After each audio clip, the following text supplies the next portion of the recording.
네, 안녕하세요. 모카 김한입니다. 오늘 만나볼 차는 코나 EV입니다. 가격이 상당하다 이런 얘기도 하는데요. 기존에 있었던 코나에 비해서 신형 코나가 가격이 인상된 폭에 비하면 사실 뭐 그렇게 많이 오르진 않았어요. 그리고 또 크기라든지 이 성능이라든지 기존에 있었던 코나 EV보다 훨씬 더 뛰어나다고 하는데요. 어떤 자동차로 거듭나는지 함께 살펴보시죠.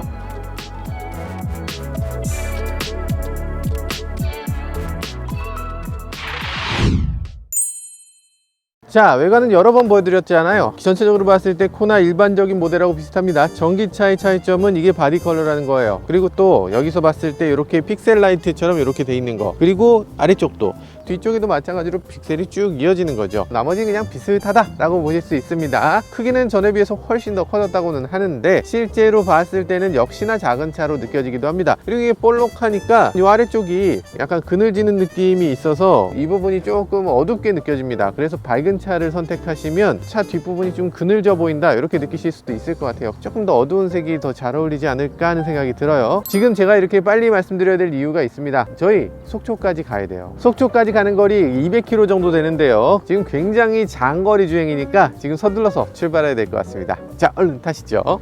자, 출발하죠. 굉장히 더운 날이고요. 에어컨 저희 빵빵하게 틀어야 되거든요. 92%로 가고 있습니다. 주행 가는 거리 370km 뜨고 있습니다. 의미 있죠? 보통은 이 정도로 채울 테니까요. 출발하죠. 굉장히 걱정스럽기도 한 것이 이 차는 아랫부분에 배터리팩이 그냥 턱하니 붙어 있어요. 누군가 들이받는 거 굉장히 걱정되지 않나? 부딪히면 터질 가능성이 굉장히 높은 팩을 바닥에 깔고 있는데 덮개라도 있는 것 같이 느껴지게끔 그렇게 만들어 줘야지 철판을 그냥 드러나게 해놓는다는 게 저는 납득이 안 됩니다. 지금 달그락달그락 소리가 계속 나잖아요. 보실래요? 네, 이런 소리가 계속 납니다. 이게 뭔 소리냐면 차키 소리예요. 차 안에 뭔가 굴러다니는 소리가 당연히 나지 라고 생각하신다면 이런 소리가 나는 차는 거의 없어요. 너무 저렴한 플라스틱이라서 지금 소리가 계속 나는 거고요. 전체적으로 굉장히 저렴하게 만들었다는 느낌이 확 들고요. 가장 눈에 걸리는 것은 저는 이 부분이에요. 여러 번 말씀드렸지만 이 부분이 너무 저렴해. 고급까지는 아니어도 티는 안 나게 해야지. 헝겊을 그냥 씌우면 되는 걸 굳이 플라스틱 그릴을 만들어서 이렇게 저렴하게 했어야 됐나 그런 생각이 들어요. 소리 들어봅시다. 미디어를 보면요, 이제 지니뮤직, 멜론, 팟빵 이렇게 지원을 하니까요. 멜론 차트 들어볼까요? 달빛에 그리던 곳. 아니 오디오 좋잖아. 아니 왜 이렇게 좋아? 역시 현대 이제 확실히 오디오에 대해서 뭔가를 깨달은 것 같다는 생각이 들어요. 지금 보스 오디오를 사용하고 있는데요. 스피커가 겨우 8개 들어있어요. 그런데도 불구하고 이 정도의 퀄리티를 낸다는 게 정말 대단한데요. 일단 겉보기와는 확실히 다른 것 같습니다. 아니 여기서 어떻게 그렇게 좋은 소리가 나지? 아무튼 생각하는 것보다 굉장히 좋습니다.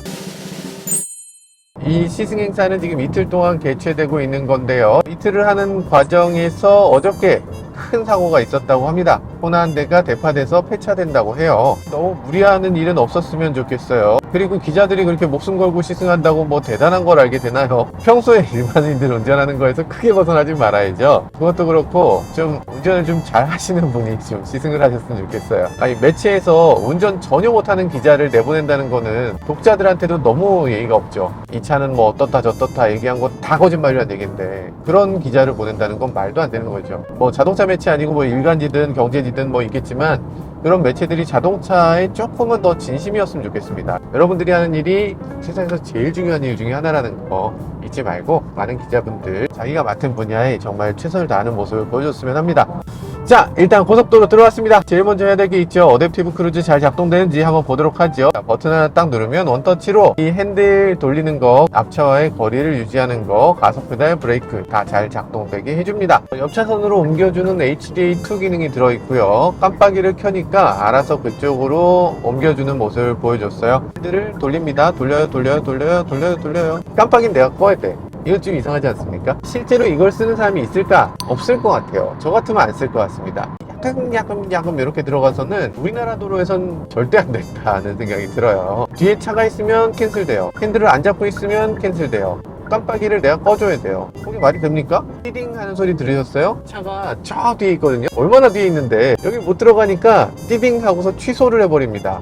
이걸 취소해버리면 어떡해? 이 정도는 참고 가야지. 들어갈 때도 있습니다. 네, 잘 될 때도 있어요. 아직 케이스가 조금 부족한 것 같아요. 사실 이게 굉장히 인공지능이 필요한 지점입니다. 왜냐하면 모든 상황을 다 프로그램해 줄 수가 없기 때문에 대충 이 정도면 알아서 아사모사하게 네가 들어가, 이런 상황을 만들어야 되는데, 그런 상황을 만들기 위해서는 결국에는 인공지능적으로 운전해 줄 능력이 필요한데, 지금 얘는 그런 부분이 조금 부족하게 느껴지는 것 같아요. 지금 가고 있는 곳은 속초예요. 오빠 차 뽑았다, 같이 어디 가자 이러면 이제 부산 가자 그러면 조금 뭐 이 남자가 뭔가 좀 이상한 생각하는 거 아니야? 이런 생각이 들잖아요. 속초 가자, 속초. 왠지 가벼운 마음으로 갈 수 있는 곳. 그런데 막상 가보면 돌아오기는 그렇게 만만치 않아. 전기차가 속초 갔는데 정작 돌아와야 되는 상황에서 아니 잠깐만 우리 충전하고 가야 돼. 그럼 오빠 비읍시읒이야? 이러면서 도대체 왜 4천 몇백만 원을 주고서 전기차를 사서 우리를 이렇게 힘들게 만들어? 이렇게 할 수 있잖아요. 사실 이렇게 속초 가는 것도 만만치 않습니다. 생각해보면 처음에는 굉장히 기쁜 마음으로 갔다가 나 짜증나 죽겠는데 옆 사람이 또 짜증을 내요. 그러면 이러자고 왔어? 내가 짜증나는 걸 캄다운 시켜야지 이제 달래줄 수가 있습니다. 그러기 위해서 필요한 게 뭐죠? 네, HDA입니다. 눌렀을 때 마음이 편하네. 옆자리 보면서 이렇게 아양 떨면서 갈 수 있는 그런 분위기가 됩니다. 일단 피로도가 상당히 낮아지고요. 피로도가 낮아진다는 의미는 안전운전도 할 수 있게 된다는 얘기죠. 많은 분들이 걱정들을 합니다. HDA라든지 어댑티브라든지 뭐 이런 것들이 계속되면 될수록 운전자가 점점 운전에 덜 집중하게 되니까 사고가 더 많아지지 않을까, 이런 걱정을 하게 되는데요. 그보다 더 큰 문제는 전 졸음운전이라고 생각해요. 운전하다 집중력이 좀 떨어진 게 나빠요? 아니면 아예 자버리는 게 나빠요? 졸음운전이라는 건 그래서 위험한 겁니다. 사실 졸음운전이 이름을 좀 바꿔야 될 것 같아요. 졸음운전은 누구나 하잖아요. 졸음이 좀 있는 상태로 운전하는 건 뭐 그렇게 큰 문제가 아닌 것 같이 느껴지잖아요. 근데 우리가 문제로 삼는 건 수면운전입니다. 운전하다 말고 잠들어 버리는 거예요. 이게 지금 문제라니까요.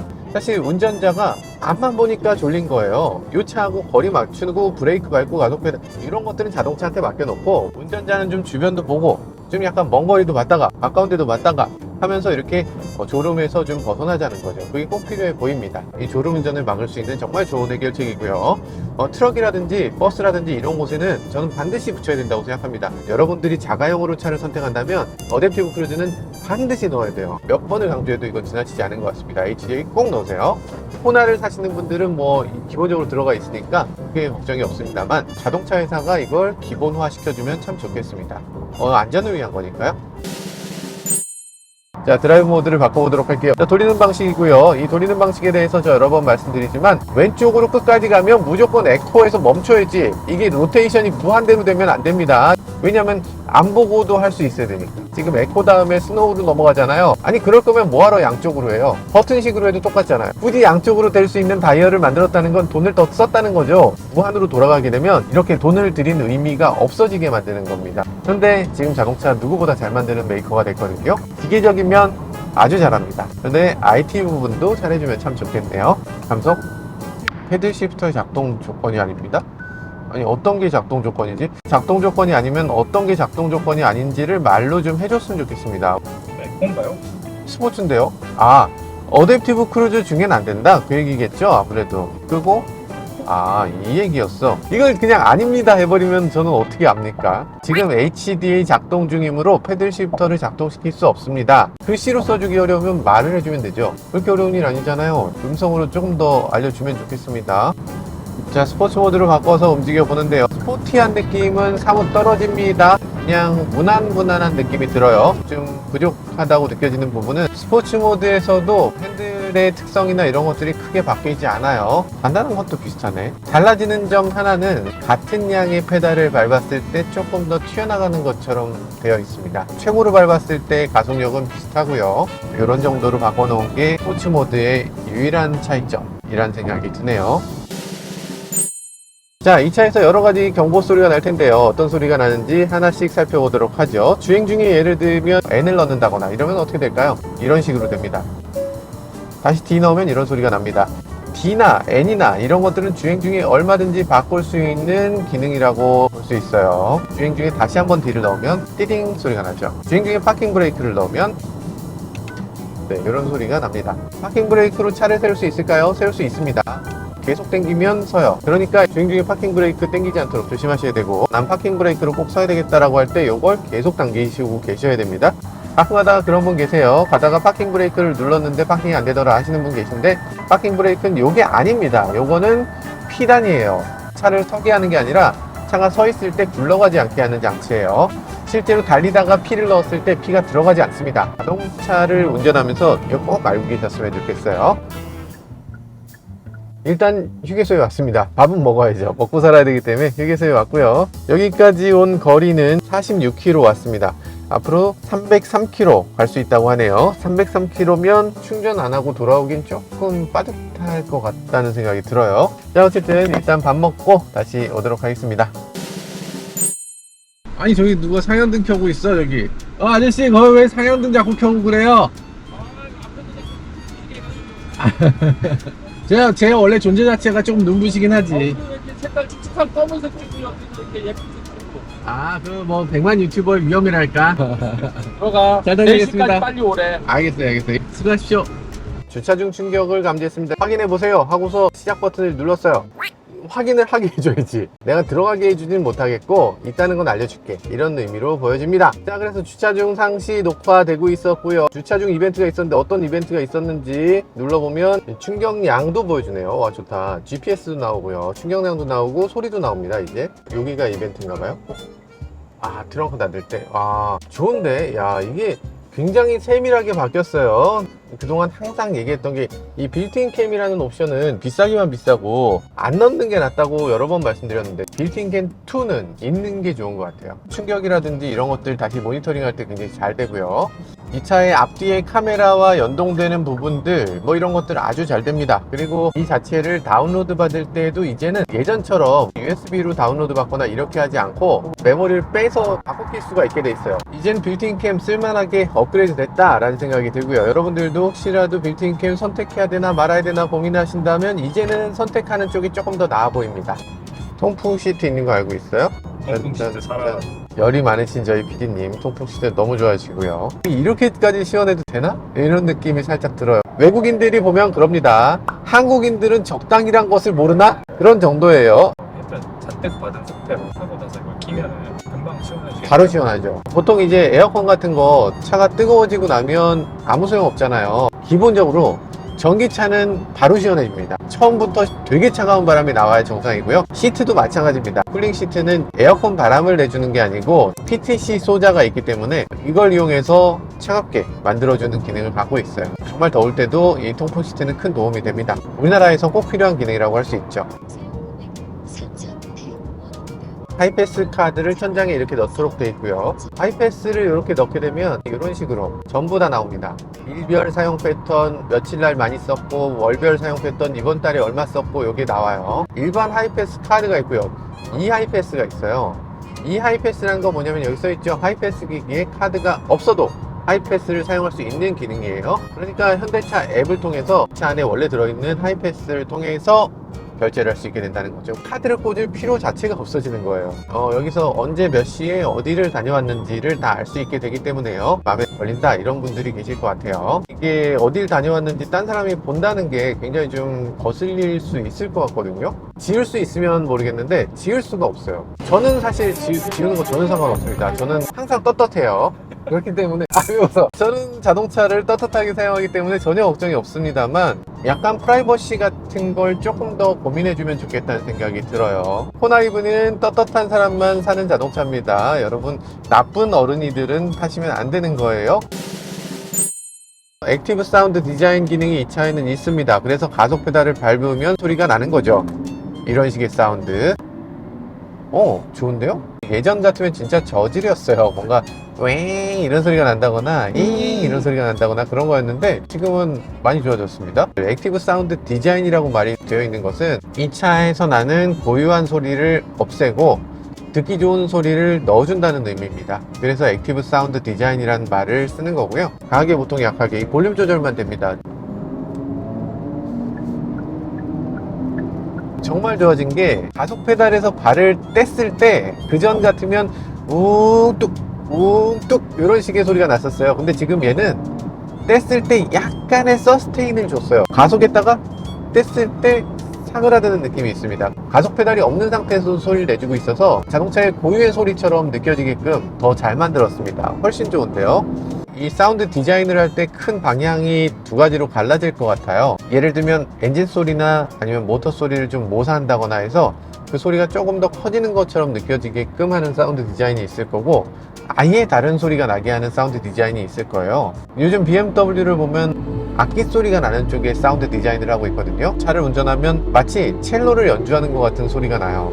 전기차 사운드에 적응하는 과정에서 어떤 분들은 적응을 못하는 분들이 계시는 것 같아요. 그러니까 그만큼 이게 좀 어색하다는 거겠죠. 처음에는 차에서 왜 이런 소리가 나야 돼? 말이 안 되잖아 라고 생각할 수 있는데, 그것에 익숙해지고 나면 그 소리가 너무 좋기 때문에 그 소리를 더 듣고 싶어서 가속하게 되는 거죠. 지금 과거의 소리는 어떤 식으로 나야 된다는 게 정해져 있었지만, 미래 소리는 어떤 식으로 나야 된다는 게 아직 아무도 정하지 못했거든요. 그러니까 그런 것에 대해서 좀 더 과감하게 아이디어를 좀 내줄 필요가 있는 것 같습니다. 내 차 위치를 공유합니다. 여기다가 전화번호를 입력해 볼까요? 김현대 님이 이렇게 보냈습니다. 현재 제 위치를 공유합니다. 핸드폰으로 내 차가 어딜 가고 있는지를 보여줍니다. 사실 내 차의 위치를 보여주는 기능이 아니고, 예를 들어서 우리 속초에 모이자 이러고 가는 거잖아요. 출발했는데 제가 언제 오나 싶잖아요. 내 위치를 공유하면 내가 어딜 가고 있고 어디 휴게소에 쉬었고 이런 것들을 옆에서 보이는 거죠. 굳이 전화해서 매번 뭐 너 어디야, 나 금방 갈게 뭐 이런 거 얘기할 필요도 없고요. 그리고 또 하나는 야 너 어디야, 위치 공유해 이러면 야 나 거의 다 왔어 이게 안 되는 거죠. 그냥 일단 솔직해져야 돼요. 솔직한 사람들을 위한 자동차 코나 EV입니다. 자, 그런 생각이 들고요. 내비게이션은 이런 식으로 생겼는데요. 전기차 전용 내비게이션으로 바뀌어 있습니다. 어떻게 되냐면 눌렀을 때 이 충전소가 어디 있는지를 보여줘요. 가는 동안에 충전기 여기 있습니다. 그쪽으로 갈까요? 라고 선택할 수 있는 거죠. 그 충전기가 있는 곳을 경유지로 추가할 수도 있고요. 그리고 만약에 내가 도저히 갈 수 없는 곳을 찍었다 그러면 요대로는 못 가시니까 중간에 충전소 들렀다 가세요 그러면서 충전소를 중간에 찍어줍니다. 굉장히 편리한 기능이기도 하고, 충전소 중에도 여기는 내가 평소에 충전하던 충전 카드로 잘 돼, 아니면 여기는 주변에 카페가 뭐가 좋은 게 있어, 뭐 이런 식으로 내가 자주 가는 곳이 있기 마련인데, 그런 것들도 이렇게 눌러서 내가 이 충전소 여기 내가 마음에 들어 라는 걸 미리 등록해 놓을 수도 있어요. 충전소 갔을 때 몇 대나 서 있냐가 이렇게 나와 있고요. 급속 충전기 2개 충전할 수 있고, 그 중에 한 대는 지금 차 있네요. 그리고 주차 요금이 무료다, 설치는 실외에 하고 있다, 24시간 가능하다, 이런 식으로 나와 있습니다. EV 인프라 같은 걸 써보시면 이거보다 조금 더 자세히 나오거든요. 커뮤니티 글도 나오고요. 그래서 그런 정도로 좀 더 디테일이 있으면 좋겠는데 좀 점차 나아지겠죠. 그리고 정말 중요한 게 선택지 주변 검색이라는 게 또 있어요. 눌렀을 때 이 충전소 주변에 뭐 있냐, 주변에 보통 세차장이라든지 카페라든지 패스트푸드 이런 거 가고 싶잖아요. 충전 걸어놓고 딴 데로 갈 수 있도록 하는 것까지 지원을 하고 있습니다. 그리고 이렇게 해도 됩니다. AR 내비게이션인데요. 내가 가는 길을 이렇게 파란색으로 보여줘요. 제네시스의 AR 내비게이션하고는 좀 다르네요. 제네시스는 차선에다 칠을 해주는 느낌인데 얘는 아직 차선 인식이 안 돼서 그런가요? 인식하기 조금 어려울 것 같아요. 그러니까 약간 이 노면에다가 칠을 해주면 참 좋을 것 같은데 그런 기능은 없어요. 여기서 우회전이라고? 60m 뒤에? 이걸 보고 알 수 있어요? 계속 보고 있었으면 아니요? 알 수 없네. 통과하고 가야 돼. 약간 이상하지 않나? 이걸 보고 저기 충분히 알죠 하고 갔으면 주유소에 갖다 박는 거였습니다. 맞아요. 어디가 도로고 어디가 골목인지를 인공지능적으로 파악해야 됩니다. 지금은 파악을 못하고 있죠. 그래서 지금 AR 내비게이션이 도움이 안 되네요. 자, 그리고 여기서 보면은 주행 가는 거리가 어느 정도인지를 보여주는 맵도 있습니다. 이렇게 지금 충전된 상태로 어디까지 갈 수 있다 라는 걸 보여주는 건데요. 저는 이런 것도 있으면 좋겠어요. 이게 간다가 아니라 왕복 기준 이렇게 체크 하나가 있어서 여기는 왕복할 수 있어, 이렇게를 보여줄 수 있으면 좋겠어요.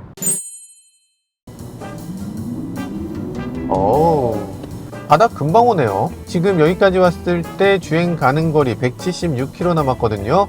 충전 안 하면 못 돌아갈 것 같은데, 그러니까 그런 느낌이에요. 오빠랑 같이 속초 가자, 이 차면 왕복이 가능해 이러고서 왔는데 조금 부족하네, 야 우리 여기서 잠깐 쉬었다 가야 되나, 뭐 이런 얘기를 하게 되는 그런 느낌이, 내가 그러고 싶은 건 아닌데 왜 이게 충전소는 왜 호텔 안에 들어있지? 이런 얘기를 하면서 어쩔 수 없이 쉬었다 가는 그런 아주 좋은 자동차네. 딱 애매한 정도의 거리를 가게 되네요. 여기 너무 좋은데, 와 세상에, 사실 자동차 여행이라는 게 이런 거잖아요. 자기가 평소에 일상적으로 달리는 것과 전혀 다른 모습을 보게 되는 거. 이 자동차 여행의 또 다른 묘미인 것 같습니다. 아주 멋진데요. 바다는 어떤지 살짝 보도록 하죠.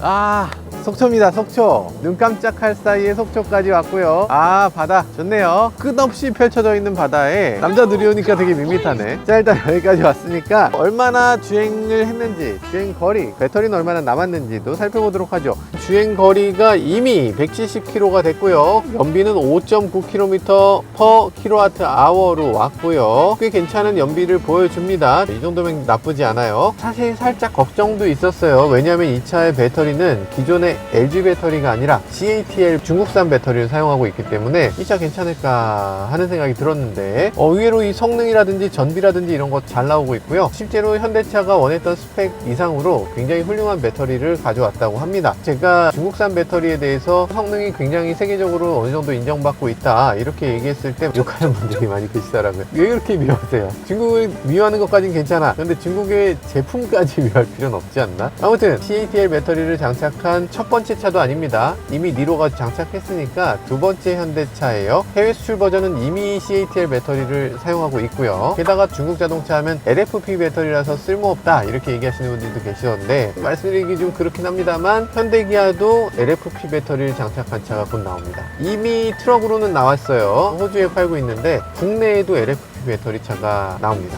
심지어는 배터리 교환 시스템 아니 그렇게 좋으면 전세기가 하지 왜 아무도 안 하고 중국만 하겠냐 이런 얘기 하시는데 현대도 연구하고 있고 전세기가 다 연구하고 있어요. 해보니까 잘 안 되는 거야. 그래서 그걸 성공시킨 회사가 하나 있는 거고요. 단순하게 제조사만 해서 될 게 아니고 어마어마한 비용이 들어가기 때문에 그게 쉽게 할 수 없는 거지 결국에는 그쪽도 하나의 방향으로 갈 수밖에 없을 것 같아요. 이 차에 들어간 배터리도 중국 거라고 해서 무조건 욕할 건 아닌 것 같고 성능이 충분하다면 내구성이 문제가 없다면 선입견 없이 지켜보고 문제가 있는지 없는지 그건 나중에 판단해도 괜찮을 것 같아요. 그렇게 좀 약간 객관적으로 냉철하게 좀 바라볼 필요가 있는 것 같습니다. 자, 코나 주차장으로 들어왔습니다.